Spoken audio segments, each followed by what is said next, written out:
हन्ताणं नमो सिद्धाणं नमो आयर्याणं नमो वज्रायणं नमो लोये सौवसाहुणम् तीन भुवन में सार वीतराग विज्ञानता शिव स्वरूप शिवकार नमः त्रियोग समारिके।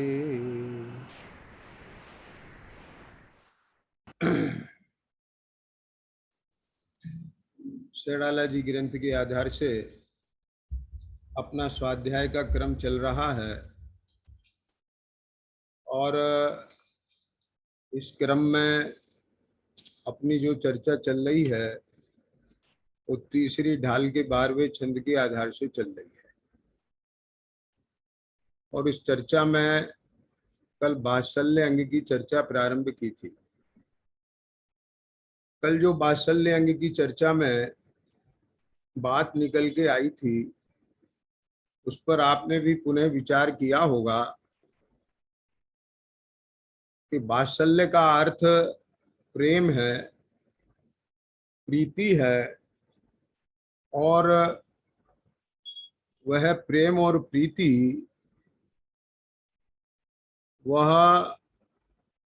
निस्वार्थ होती है, निश्चल होती निष्प्रह होती है ना। स्वार्थ त्याग की कठिन तपस्या बिना खेद जो करते हैं तो वो जो कठिन तपस्या है वो बिना स्वार्थ की है। आप समझ गए ना। निष्प्रह, वो निष्प्रह शब्द भी आता है ना। निष्प्रह हो उपदेश दिया, क्या क्या जीते सब जग जान लिया, जग के सब जीवों को निष्प्रह हो उपदेश दिया। निष्प्रह माने, निष्प्रह वृत्ति माने कोई चाह नहीं है अंदर में, सहज भाव। आप समझ में।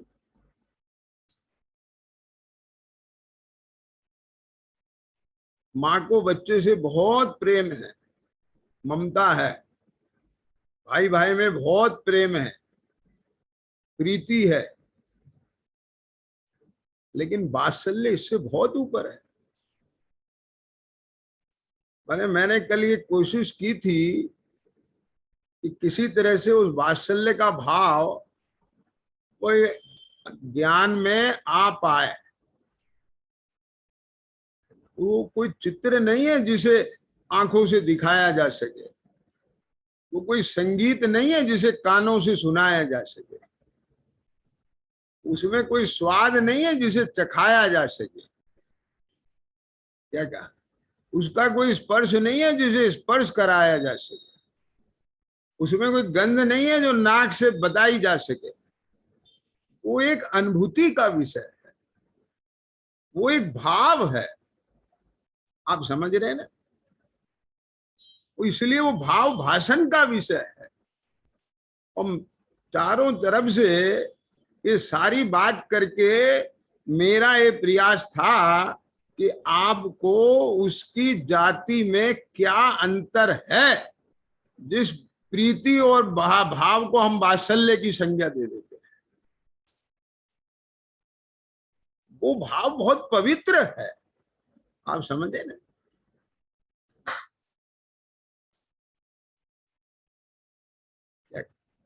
इसलिए आचार्य भगवंतों ने देखा कि कौन से दृष्टांत से इस वात्सल्य को हम दर्शाएं, तो उन्हें पूरे विश्व में समझ लो एक ही उदाहरण मिला, गोवत्स प्रीति से। धर्मी सो गोवत्स प्रीति से। हाँ,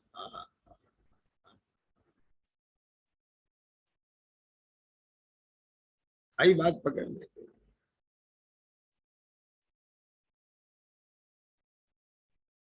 या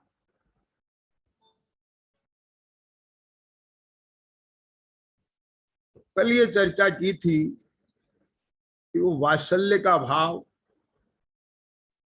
उसका स्तर बहुत ऊंचा है। जो अपना ये वात्सल्य लगता है, कहीं ये वात्सल्याभास तो नहीं है। जिन्हें आप समझ गए ना, क्यों? क्योंकि ब्रांड देखते ही परिणाम बदल जाता है।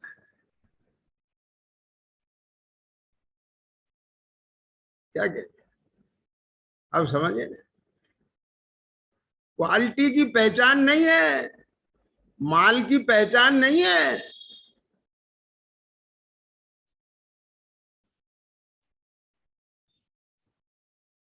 आपको भ्रम से लगा और 10 मिनट में ही आपने देखा अरे तो कोई और कंपनी का माल है, तुरंत परिणाम बदल गया। ऐसे ही यहां लगा ये तो दूसरी पार्टी का है, ये गैर बिरादरी का है। समझ में आया कि नहीं? परिणाम बदल गया। तो द्रव्य दृष्टि कहां रही? क्या समझ में आ गया? समझे ना? ये वात्सल्य माने द्रव्य दृष्टि का परिणाम। हाँ, जीव दिखा, आत्मा दिखा। मैत्री भाव जगत में मेरा सब जीवों से नित्य रहे। बहुत गहरी है ये लाइन।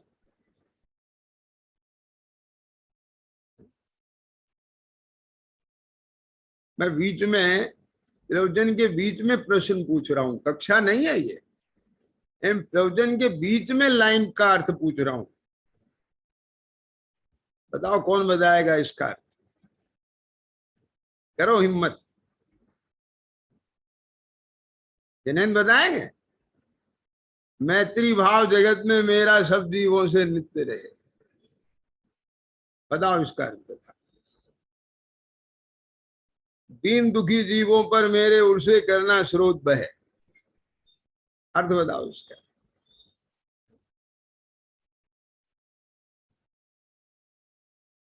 हाँ, कौन बताएगा? अक्षत बताएगा? अक्षत बताओ। तो वीडियो ऑन क्यों नहीं कर रखी है? बोलो। हाथ तो उठा रहे हो तुम। चलो बताओ। हाँ, और वीडियो ऑफ में ही बताओ, आवाज अनम्यूट करके बताओ। जल्दी बोलो भाई। नहीं। हाँ, शाबाश, बोलो। हाँ विकास, बोलो क्या अर्थ बता रहे हो इसका? आप यही कह, हाँ, आप यही कहेंगे ना कि जगत के सब जीवों से मेरा मैत्री भाव बना रहे। क्या इंदु जी बताओ, क्या बताओगे? बताओ, चलो आप बताओ। अनम्यूट करो माइक।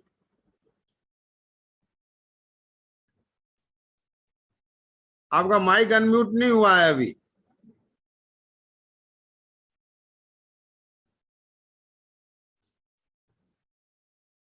चलो मैं ही बता देता हूं, है ना? मैत्री भाव जगत में मेरा सब जीवों से नित्य रहे।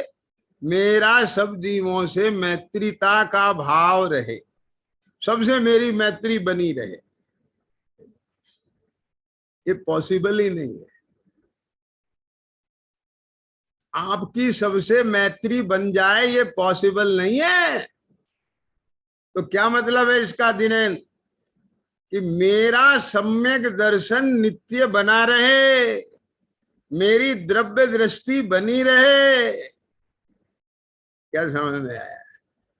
मुझे सब जीव भगवान आत्मा दिखे, मुझे पेड़ पौधे नहीं दिखे, कीड़ी मकोड़े नहीं दिखे। आ गई समझ में कि नहीं आ गई? क्या के जैन जी? मतलब मेरी भावना है ना ये। क्या है मेरी भावना? हे प्रभु, मैं ये भावना भाता हूं 16 कारण भावना है कि नहीं है, बोलो।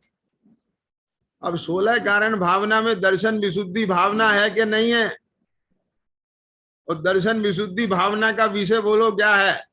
कि अपने सम्यक दर्शन की विशुद्धता चाहना। तो मेरी भावना में वही सब कुछ भावना है। जिसने राग द्वेष काम आदि जीते सब जग जान लिया, सब जीवों को मोक्ष मार्ग का निष्पय हो उपदेश दिया, बुद्धवीर दिन हरिहर ब्रह्मा या उसको स्वाधीन कहो, भक्ति भाव से प्रेरित हो या चित्त उसी में लीन रहो, ऋषियों की आशा ने जिनके साम्य भाव धन रखते हैं, निज पर के ही साधन में जो निज दिन तत्पर रहते हैं, स्वार्थ त्याग की कठिन तपस्या बिना खेद जो करते हैं, ऐसे ज्ञानी साधु जगत के दुख समूह को हरते हैं। ख्याल में आ गया क्या नहीं आया? तो इसका मतलब क्या है? अपने सम्यक दर्शन की विशुद्धता चाहना। ये क्या मतलब कि इसमें क्या आ गया बोलो? कि देवसाज गुरु का स्वरूप आ गया, सच्चे देवसाज गुरु का। समझ में आया कि नहीं आया? माने मेरे ज्ञान श्रद्धान में ये जो देव का स्वरूप आया है, जिसने राग द्वेष काम आदि जीते सब जग जान लिया, जो बीतरागी हैं, सर्वज्ञ हैं, हितोपदेशी हैं, उस साधना में रत, आरंभ परिग्रह से रहित, ज्ञान ध्यान तप में लीन, ऐसे जो गुरु हैं, उनकी भक्ति में यह चित्त लीन रहे, माने मेरा सम्यक दर्शन बना रहे। क्यों भाई साहब? सम्यक दर्शन बना रहेगा तो ये सब बना रहेगा, और ये सब बनेगा तो सम्यक दर्शन अपने आप बनेगा। नहीं समझ में आई बात क्या विपिन जी? आप समझे ना?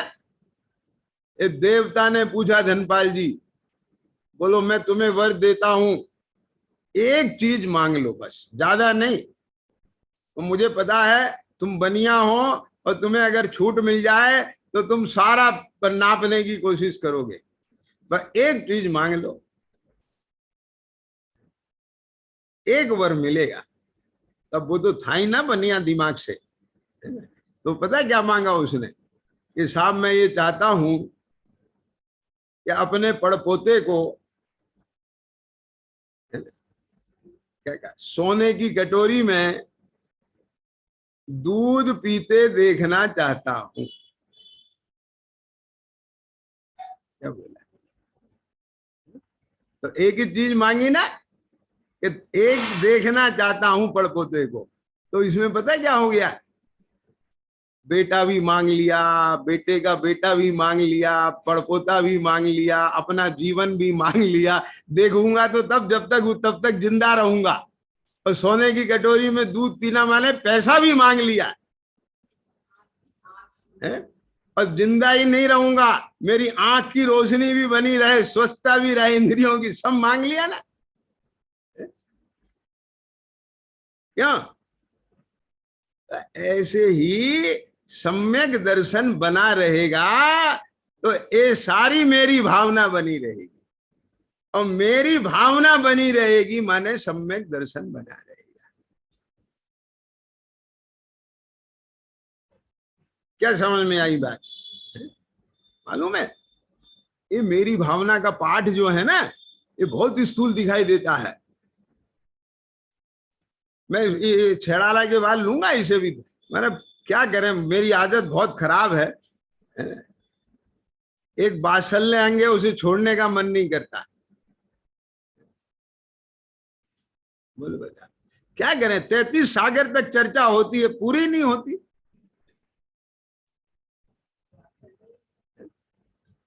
ख्याल में आया कि नहीं आया?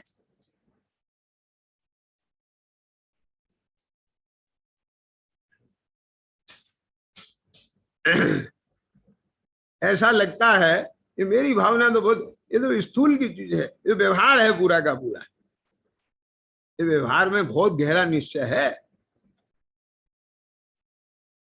हाँ, अब उसका टेलर बता दिया अभी। समझ में आया कि नहीं आया? बिना द्रव्य दृष्टि के नहीं आ सकती वो मेरी भावना। ये सम्यक दृष्टि के ही हो सकती है ऐसी भावना। दीन दुखी जीवों पर मेरे उर्से करना स्रोत बहे, तुझे वो भगवान आत्मा दिखेंगे और ये सब कर्म की लीला दिखेगी, तब तेरे उर्से करुणा की धारा बहेगी। क्या कहा? नहीं तो दया आएगी, दया। कौन सी दया? बेचारे वाली दया आएगी। बेचारा गरीब आदमी कैसे पड़ा है, ये वाली दया आएगी। इनता से देखने वाली दया आएगी। करुणा स्रोत का मतलब क्या होता है? करुणा स्रोत का मतलब होता है कि जैसे आपने अपने सगे भाई को, क्या बोला, अपने सगे भाई को धनपाल जी, और दुर्दशा की हालत में देखा तो आपसे बिछड़ गया, क्या कहा?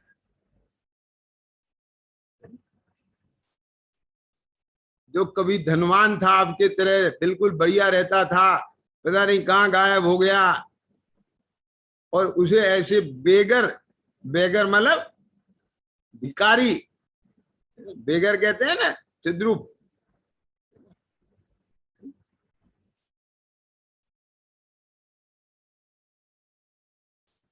उस हालत में देखें और आप पहचान लें तो बोलो क्या होगा? आंखें भर आएंगी, छाती से लगा के फूट फूट के रोने लगेंगे, अरे भैया ये क्या हालत हो गई, क्या हुआ, ये कैसे हो गया? आगे समझ में क्या नहीं आ गई? ऐसे ही हमने पहचान लिया, ये दर्शन ज्ञान का घनपिंड भगवान आत्मा मेरे जैसा है, मेरा भाई है। ये जैसा आत्मा मैं हूं वैसा आत्मा ये है। यहां ये नहीं चलेगा जैसा आत्मा सिद्धों का है ऐसा मेरा है, क्यों? और उसके साथ एक भी तो और लाइन जोड़ते हैं ना, जो निगोद में सोही मुझ में सोही मोक्ष मजार।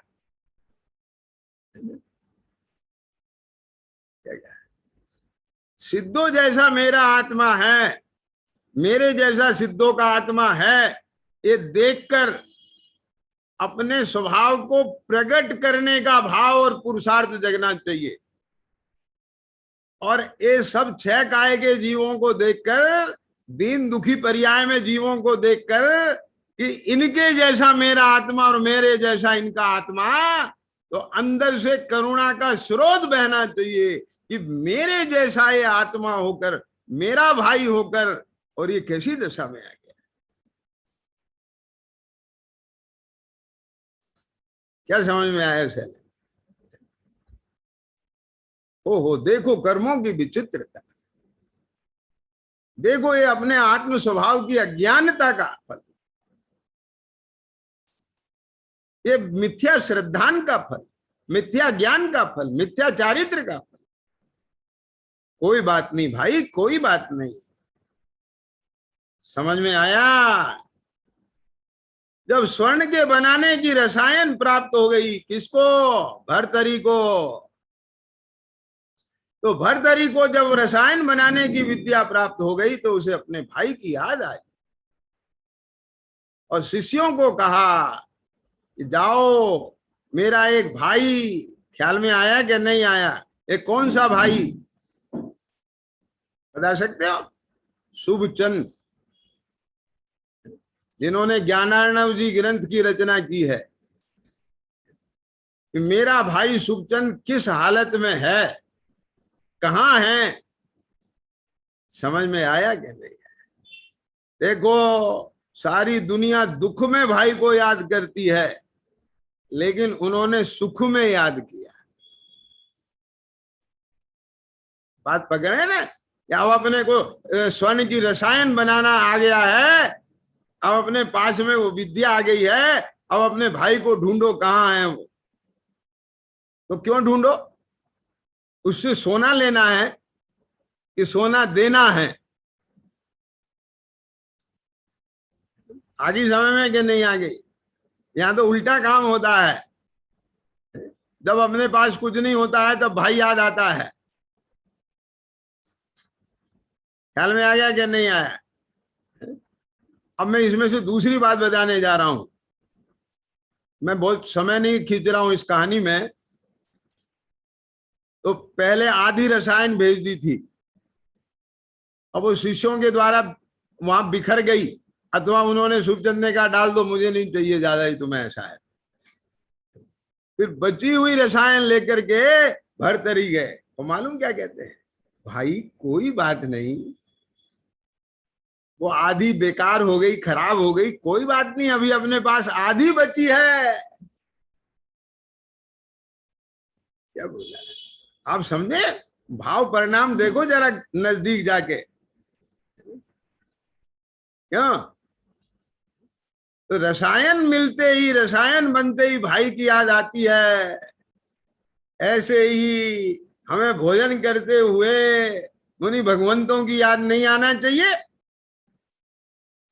अपने साधर्मियों की याद नहीं आना चाहिए, अपने दीन दुखियों की याद नहीं आना चाहिए। क्यों? मेरे पास आज भोजन है करने के लिए, तो अरे मेरे साथ इसमें शेयर करने वाला कोई हो मेरा भाई। क्या समझ में आई बात? ये है द्रव्य दृष्टि की बात। अब पॉइंट पकड़ में आ रहा है कि नहीं आ रहा है? यह है मेरी भावना। तो ये जो वात्सल्य है, ये वात्सल्य बहुत पवित्र चीज है।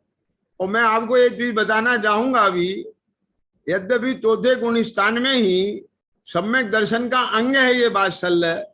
वात्सल्य प्रकट हो जाता है श्रद्धा और ज्ञान के तल पर, तो सब जीवों के प्रति द्रव्य दृष्टि बन जाती है। क्या देवेंद्र? लेकिन चारित्र मोह का भी तो खेल वहां चल रहा है। क्या समझ में आया? आप पॉइंट समझे क्या नहीं समझे? अरे दर्शन मोह तो तुम्हारी श्रद्धा को विपरीत करता है, ज्ञान को विपरीत करता है, लेकिन तुम्हारी कषाय शक्ति में जो ढिलास है वो चारित्र मोह के उपशम से आएगी कि नहीं आएगी? अनुदय से आएगी कि नहीं आएगी? बोलो बताओ। दृष्टि तो ये रहती है सब भगवान आत्मा है, भावना तो ये होती है जने मैं क्या कर दूं, लेकिन कर नहीं पाता है। क्या? क्यों? क्योंकि इसके स्वयं की भी कषाय आड़े आती है और उस जीव का भी अंतराय कर्म उदय में आता है। ना तो इसके अभी दानांतराय कर्म का उतना क्षयोपशम है, ना उसके लाभांतराय कर्म का उतना क्षयोपशम है। तो ये बाह्यम की व्यवस्थाएं सब उदयाधीन है। बात पकड़ में आ गई कि नहीं आ गई? श्रद्धा ज्ञान के तल पे देखा जाए तो श्रद्धा ज्ञान के तल पे तो जीव मात्र के प्रति इतना उदार हृदय है। ख्याल में आ गया कि नहीं? इसका नाम वात्सल्य पे जाएगा। मैत्री भाव जगत ने मेरा सब जीवों से नीते जाएगा। यानी सम्यक दर्शन होए और जीव मात्र में जीव बनाना दिखाई दे, ऐसा नहीं हो सकता। पॉइंट पकड़ में आ रहा है कि नहीं आया?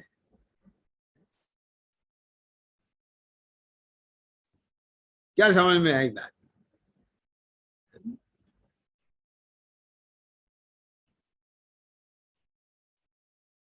तो ये वात्सल्य बहुत ऊपर की चीज है। कल मैंने आपको दृष्टांत में भी बताया था कि जब श्री राम जा रहे थे सीता को ढूंढने के लिए, मार्ग में जटायुओं की स्थिति देख करके वे वहीं रुके और उन्होंने समाधि मरण कराया।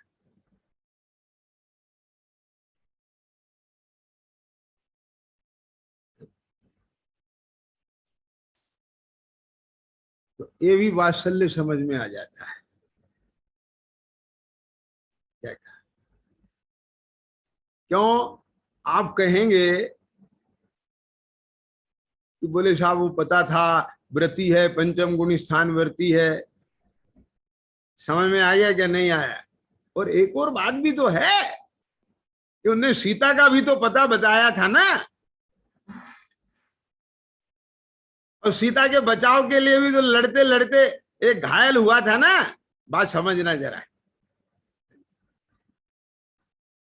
तो क्या उनका फर्ज नहीं था कि उनकी सीता के लिए उनने इतना समर्पण किया, तो उसको वो अटेंड करें। देखो स्वार्थी जीव तो स्वार्थ से ही नापेगा, वो तो निस्वार्थ में भी स्वार्थ देखेगा, इसका कोई मतलब होगा। बात समझ में आया कि नहीं आया? क्या क्या?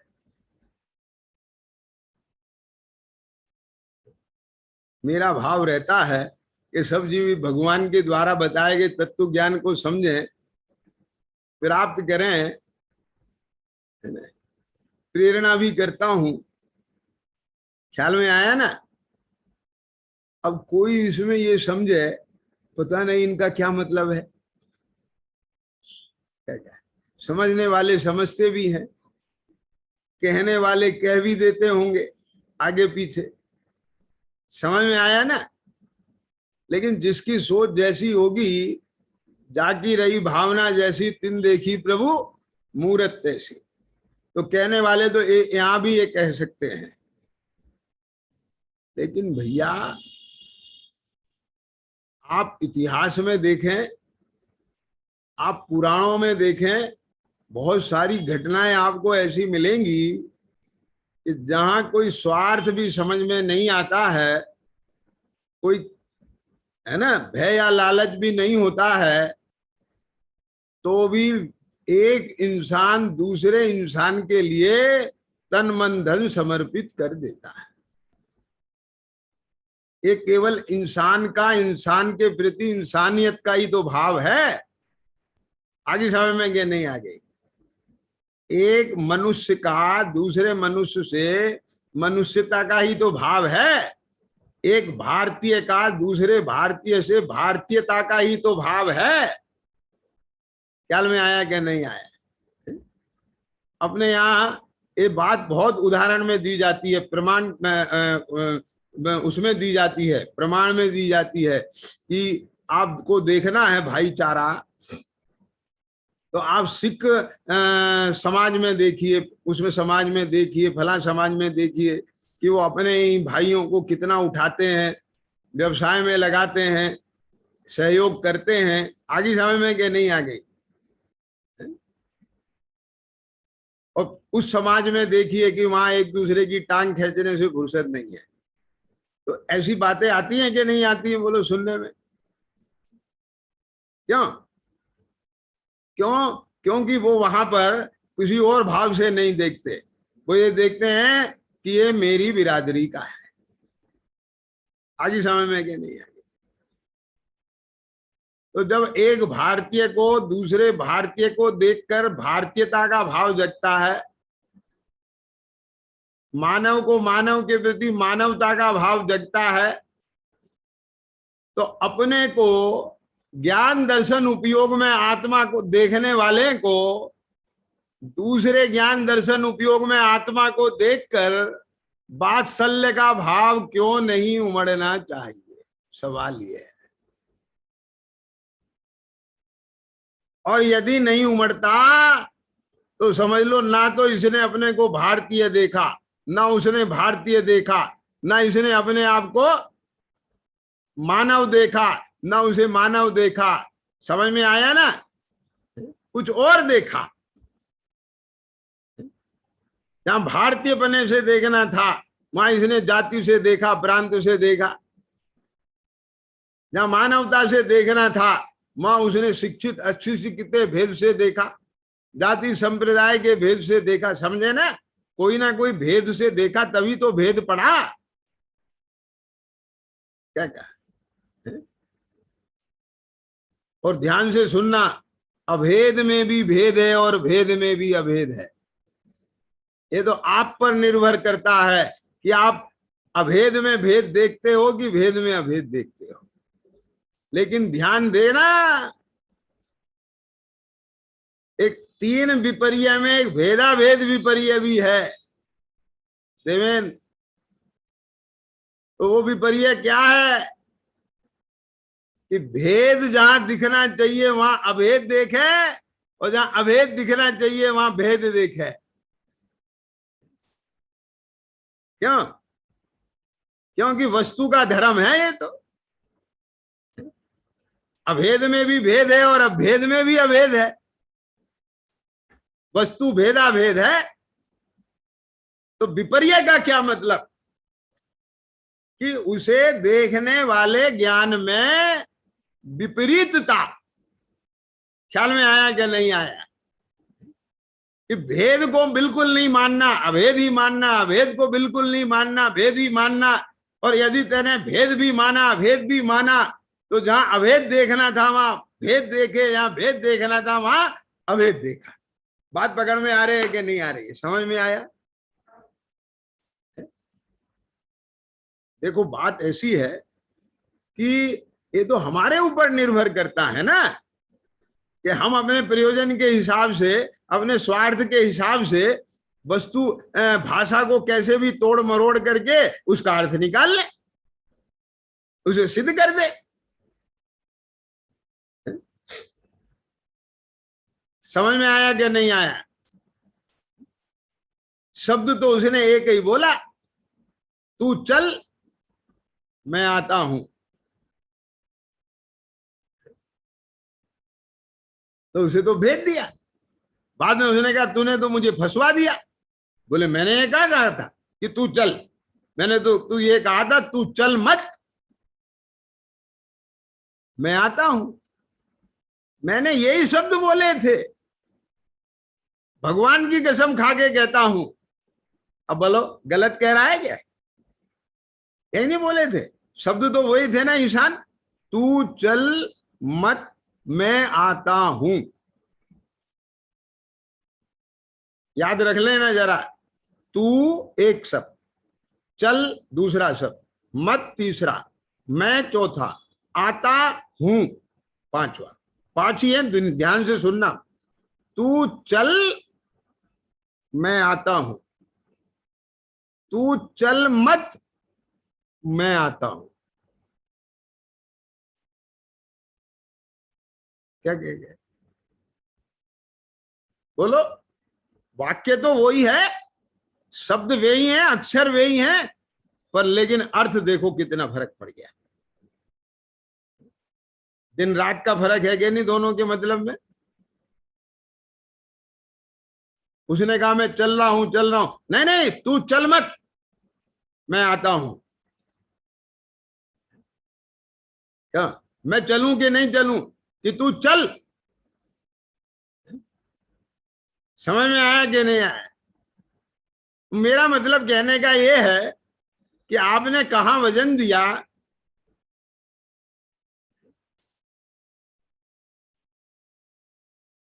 है ना?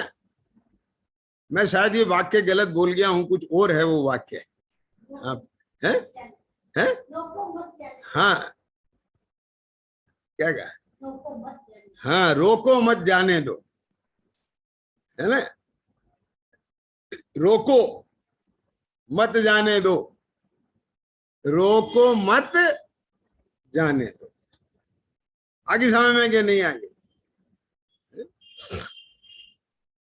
तो ऐसे ही जहां आपको भेद देखना था वहां तो आप अभेद देखते हो, और जहां अभेद देखना था वहां भेद देखते हो। ख्याल में आ गया कि नहीं आया? अरे जहां अपने में डूबना है ना, तो वहां सर्व भेदों को गौण करके एक अभेद आत्मा का अनुभव करने की बात है। आगे समझ में कि नहीं आ गई? ऐसे ही यहां ये जो कर्मोपाधि का भेद है, वात्सल्य में सुनना, तो वहां कर्मोपाधि के भेदों को गौण करके जो दृष्टि का विषयभूत एक आत्म भाव है, जीवपना है, उसको मुख्य करना, तभी तो ये बात आएगी कि मैत्री भाव जगत में मेरा सब जीवों से नित्य रहे। तभी तो सब जीवों में वात्सल्य का भाव आएगा। आगे समय में क्या नहीं आ गई, ये बात कही। लेकिन साहब इसमें तो शास्त्रों में तो ये बात कही है कि सम्यक दर्शन ज्ञान चारित्र रूप धर्म धारण करने वालों का जो समूह है वे धर्मात्माओं का अपना समूह है। रत्नात्रय के धारकों के समूह में जो रहने वाले मुनि, आर्का, श्रावक, श्राविका और अवर सम्यक दृष्टि, उनके प्रति सच्चे भाव सहित कपट रहित यथा योग्य प्रतिपत्ति भाव, यानी जो व्यवहार है, जैसे उठ के खड़े हो जाना, सामने आना, वंदना करना, गुणों का स्तवन करना, हाथ जोड़ना, आज्ञा मानना, पूजा प्रशंसा करना, ऊंचे स्थान पर बैठालना, स्वयं नीचे स्थान पर बैठ जाना, उनके आने से इतना हर्षित होना जैसे किसी दरिद्री को चिंतामणि रत्न मिल गया हो। समझ में आ गया क्या नहीं है? महान प्रीति का भाव आना, अवसर के अनुसार आहार पानी निवास सामग्री आदि द्वारा वैयावृत्ति करके आनंद मानना, उसे वात्सल्य अंग कहते हैं। ख्याल में आ गया क्या नहीं है?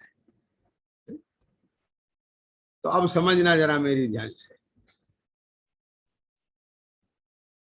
ये जो बात कही है, इस बात में और जो मैं अभी कल से कह रहा हूं उस बात में कोई फर्क नहीं है। क्या समझ रहे हैं? एक क्यों, जिसको द्रव्य दृष्टि होगी, क्या कहा, उसे क्या पर्याय का विवेक नहीं होगा? बोलो।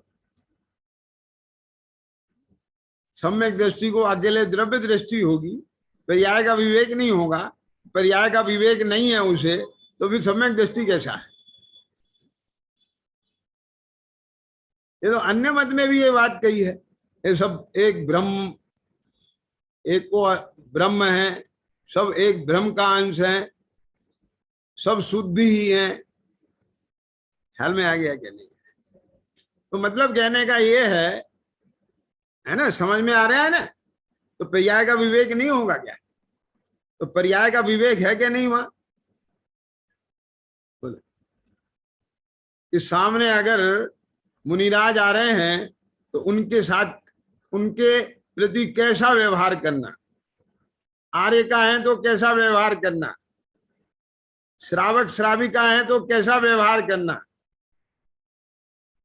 और सम्यक दृष्टि है तो कैसा व्यवहार करना। बात समझ गए ना?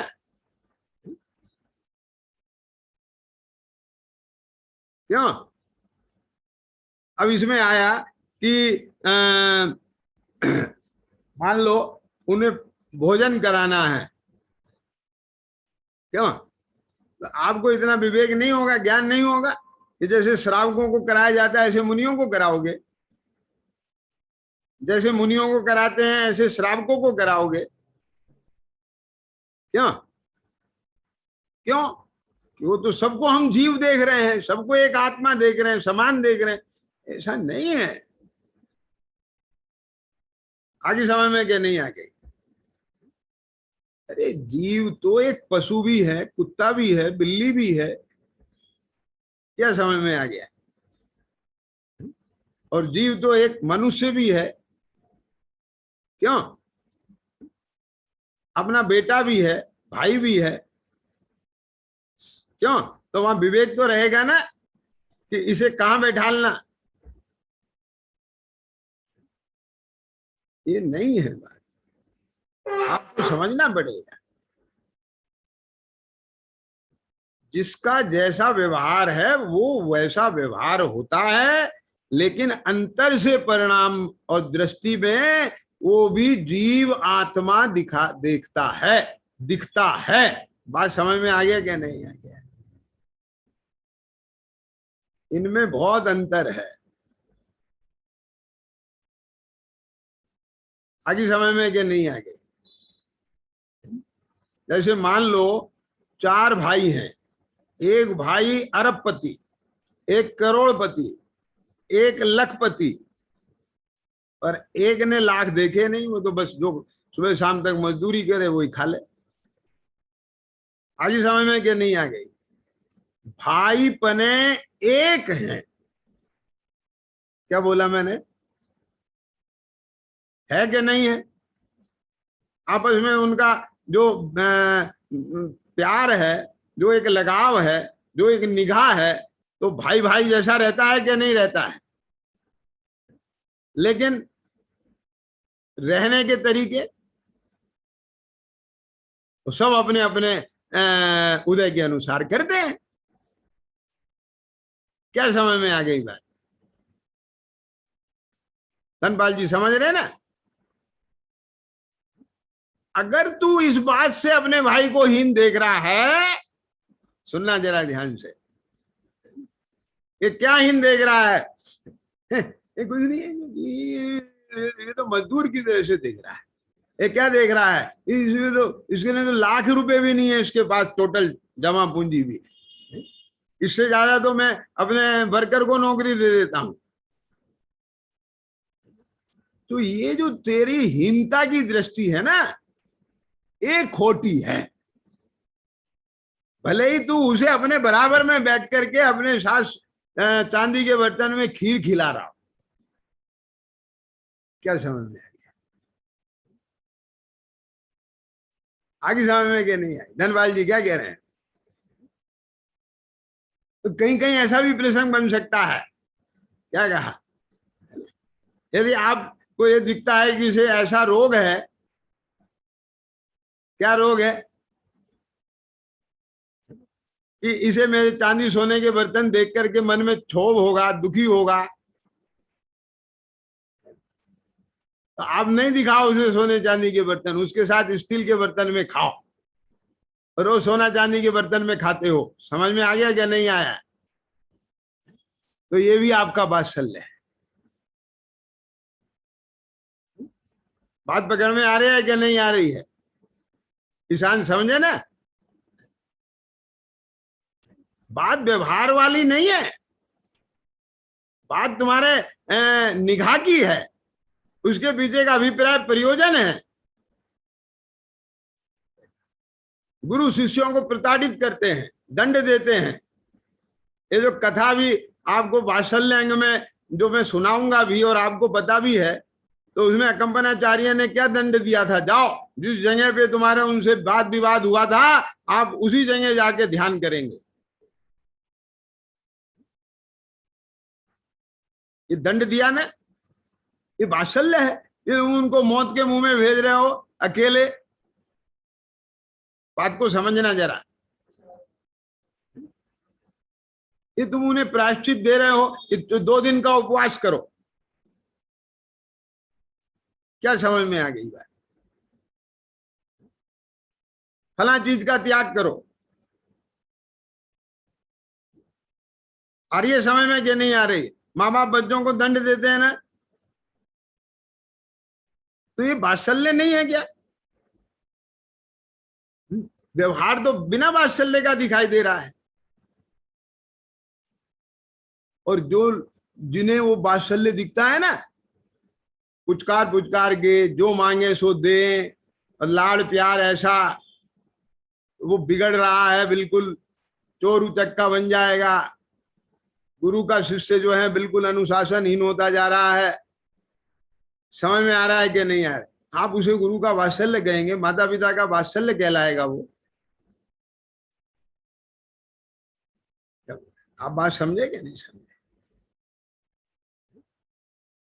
अरे एक नाटक है, नाटक में जो राजा का स्वांग करने वाला व्यक्ति है और उधर जो भिखारी का स्वांग करने वाला व्यक्ति है, ध्यान से सुनना जरा मेरी बात। यहाँ 2 बातें हैं अलग अलग। जहां जो योग्य है वहां उसी उदाहरण को पकड़ा जाएगा, सर्वथा नहीं लगता है उदाहरण, क्योंकि वस्तु के अनेक धर्म हैं। और जिस धर्म को समझाना है उसी को मुख्य करके उस धर्म का आपको अनुमान कराने के लिए किसी भी एक उदाहरण के, किसी भी एक धर्म को मुख्य करके आपको वो चीज समझाई जाएगी। सर्वथा नहीं लगाएंगे आप, नहीं तो फिर अर्थ का अनर्थ हो जाएगा। तो वहां पर दो मित्र हैं, ख्याल में आ गया क्या नहीं आया? और नाटक में वो दोनों जो हैं, एक राजा बन गया, एक भिखारी बन गया। तो बताओ, मैं आपसे पूछता हूं कि अंदर दृष्टि में वो उसे भिखारी देखता है कि मित्र देखता है? तो मेरा मित्र है तो फिर राजा उसे सिंहासन पे बिठा ले बुला के। तो नाटक नहीं हो जाएगा, वो नाक कट हो जाएगा, सारी डायरेक्टर की नाक कट जाएगी, वहां सारी जनता हंसेगी, ये क्या हो रहा है। मेरा मतलब समझ में आ गया क्या नहीं आ गया? बात पकड़े ना?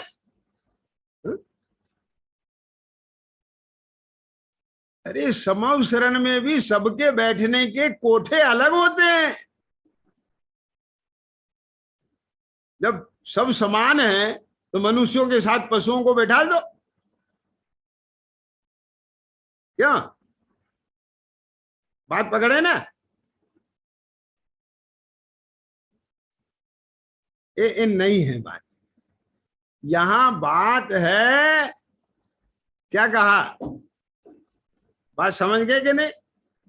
वो भाव देखना, तो वो दिखना चाहिए जिस बिंदु को मैं टच कर रहा हूं, कि अपने को भी वहां पर कि मैं भी आत्मा और ये भी आत्मा। ठीक, अब मैं दूसरी बात कहने जा रहा हूं, समझना जरा ध्यान से, कि जब मैं आत्मा और ये भी आत्मा, तो अकेली द्रव्य दृष्टि है चिद्रूप, वहां जैसा मैं आत्मा ऐसा ये आत्मा, और मैं उस पर कोई भी उपकार करता हूं, क्या कहा, मैं उसे वात्सल्य देता हूं, तो ये भी तो उसकी विराधना है।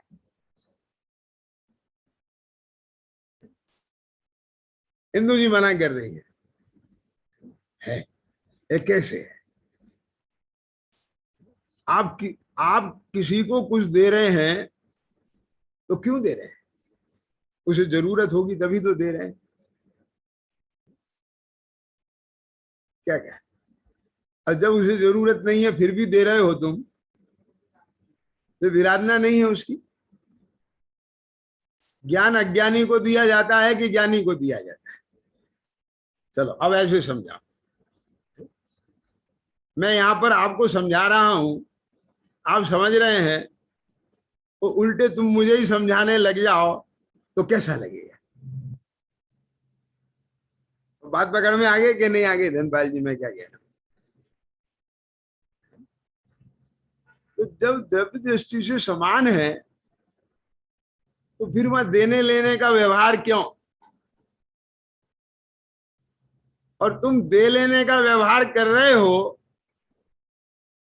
तो तुम अकेले द्रव्य दृष्टि से नहीं देख रहे हो। ध्यान से सुनना जरा, वहां द्रव्य दृष्टि भी है और पर्याय का विवेक भी है। क्या समझ में आ गया? कुछ समझ में आ रहा है कि नहीं आ रहा है? ये जो सम्यक दर्शन है और इसके साथ जो चारित्र है, क्या चिद्रूप, ये बहुत मार्मिक चीज है ये, है ना? समय तो होने वाला है, लेकिन आप बात को पकड़ रहे हैं कि नहीं? बोझिल तो नहीं हो रहे हैं, क्योंकि है ना, मंथन बहुत ज्यादा हो रहा है। मतलब वो तो बात ठीक है, विपिन जी को अच्छा लग रहा है, लेकिन सुनने वाले तो हर स्तर के हैं ना। ये जो इतवार की पाठशाला शुरू करी है, तो वो इस अभिप्राय से की है, बिल्कुल जो ब्लैंक है, एकदम नए, जिन्हें कुछ भी नहीं आता है, 7 तत्व के भी नाम याद नहीं है, मैं ये समझ के पढ़ा रहा हूं वो पाठशाला, है ना। और हाँ, और ये मैं कि यहाँ बिल्कुल सब कुछ मथ दिया जाए, रूट तक पहुंचे, अंतर में से सारी चीज निकल जाए, ऑपरेशन बिल्कुल ऐसा हो जाए क्लीन, तो ये मान करके चल रहा हूं, ठीक है। लेकिन बीच वाले कहाँ जाएंगे ख्याल में आए ना, तो उन्हें धैर्य रखना पड़ेगा। आगे समय में क्या नहीं, आगे समझे ना। खैर, तो बात क्या कह रहा था कि द्रव्य दृष्टि भी है और पर्याय का विवेक भी है, समझे कि कैसे। मैंने अभी बोला था ना, क्या बोला था कि वो जो आपका जो प्रदेश में से आदमी मिला है, भाई मिला है, बिछड़ा हुआ बेटा मिला है, क्यों, तो जैसे ही हमने उसे पहचाना, क्या पहचाना, मेरा बेटा, मेरा भाई, तो एकदम से ख्याल में आ गया ना। और फिर जरा उसकी हालत देखी, तो फिर अगला स्टेप क्या होता है के जैन जी, बेटा ये क्या है, चलो नहाओ, कपड़ा बदलो, भोजन करो। आगे समय में कि नहीं आगे, बोलो बताओ। अगर नहाया हुआ है, कपड़ा बदला हुआ है, उसे कहोगे, आगे समय में कि नहीं आगे, नहीं है तभी तो कहोगे। यद्यपि द्रव्य दृष्टि से मेरा आत्मा आपका आत्मा एक सा है, लेकिन अवस्था में मैं समझा रहा हूं, आप समझ रहे, मैं सुना रहा हूं, आप सुन रहे हैं, ये भी तो फर्क है। यद्यपि भात तत्व की अपेक्षा से, पिता पुत्र की अपेक्षा से है, लेकिन पिता नहाया हुआ है, बेटा नहीं नहाया हुआ है, क्या वो विवेक चलेगा कि नहीं चलेगा, धनपाल जी बोलो।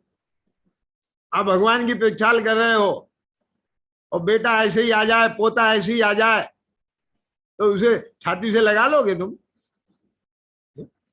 तो दुत्कार रहे हो उसे। आगे समय में कि नहीं आ गई, वो पर्याय का विवेक भी तो है, वो आ रहा है, बेटा नहीं नहीं, ख्याल में आया क्या, आना है तो तुम भी नहाओ और सोले के कपड़े पहनो तब आओ। जिन्हें समझ में आ गया कि नहीं आ गया, क्या मतलब कहने का ये है कि वात्सल्य इन व्यवहारों से परे है, मैं ये कहना चाह रहा हूं। इस वात्सल्य की माप इन व्यवहारों से नहीं हो पाएगी। यदि तुम इन व्यवहारों से उस वात्सल्य को देखोगे तो तुम्हें वात्सल्य नहीं दिखेगा। क्या कह रहे हैं, बात पकड़ में आए कि नहीं आई। कुत्ते को चौके में नहीं घुसने देते हो, उसे बाहर बिठाल के रोटी खिलाते हो, ये तुम्हारा कैसा वात्सल्य है। प्रश्न उठेगा कि नहीं उठेगा, मुझे जवाब दो ना। आप माने अगर व्यवहार से वात्सल्य को देखोगे तो नहीं दिखेगा, और वात्सल्य व्यवहार में आएगा कि नहीं आएगा, कि आएगा।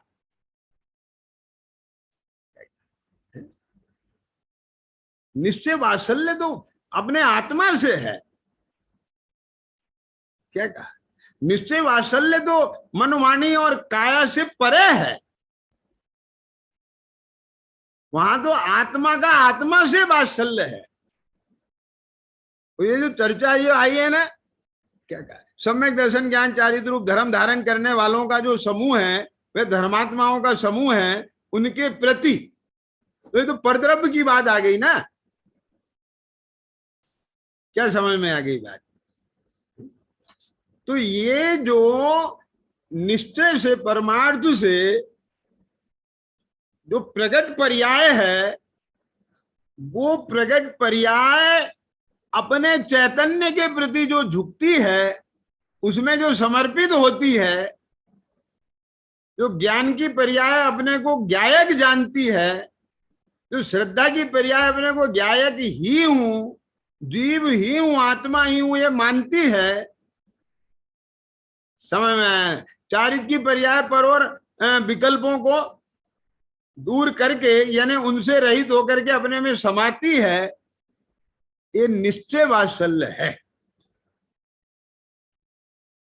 तो इसमें तो कोई बाहर व्यवहार नहीं दिखाई देगा, ये तो वो व्यवहार दिखाई देगा जो मैंने कल बोला था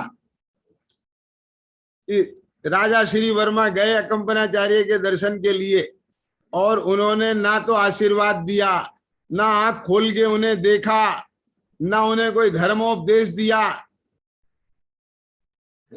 तो बोलो, उनके व्यवहार में आपको वात्सल्य दिखेगा क्या? क्या कहेंगे आप? समझ में आ गया क्या नहीं आ गया? पॉइंट पकड़े ना?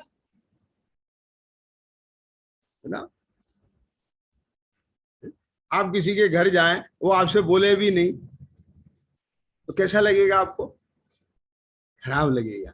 लेकिन देखना ये पड़ेगा वो कर क्या रहा है। क्या समझ में आ गई बात? जब कोई निरोगी व्यक्ति लेटा हो और आपसे बात नहीं करे तो बुरा लगता है, और कोई रोगी व्यक्ति आपसे बात नहीं करे तो आपको बुरा नहीं लगता। क्या समझ में आ गई बात? क्यों ईशान, समझे या नहीं समझे? है ऐसा? और फिर ये भी देखना पड़ेगा रोग कितना सीरियस है। बोल सकता है और बोल नहीं रहा है तो बुरा लगेगा, वो बोलने की स्थिति में नहीं है तो बुरा लगेगा। वो आत्म ध्यान में लीन है और उन्होंने हमसे बात नहीं की तो बुरा लगेगा। वो दो औरों से बात कर रहे हैं, आपकी तरफ देख नहीं रहे हैं, तब बुरा लगेगा। अंतर समझ में आ गया कि नहीं आ गया? तो ये सारी सिचुएशन देखनी पड़ेंगे कि नहीं देखनी पड़ेंगी। और वात्सल्य व्यवहार में भी ऐसा नहीं, दो शिष्यों को तो गुरु पुचकार रहा है और दो को दंड दे रहा है। क्या समझ में आ गई बात? माँ ने दो बच्चों को तो लड्डू खिला दिए, पेड़ा खिला दिया, और एक को बोल दिया बेटा खत्म हो गए।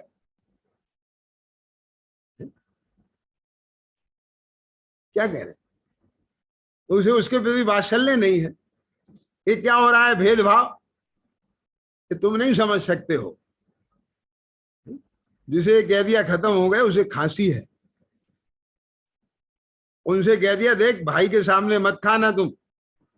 वाह, मां तो मायाचारी भी करती है, झूठ भी बोलती है। तुम समझ सकते हो मां क्या है? आगे समझ में क्या नहीं आ गई? तो वास्तव में जो सम्यक दृष्टि का भाव है, उसे मिथ्या दृष्टि नहीं जान सकते। जो वात्सल्य है वो ऐसे नहीं दिखाई देगा। क्या समझ में आ गई बात?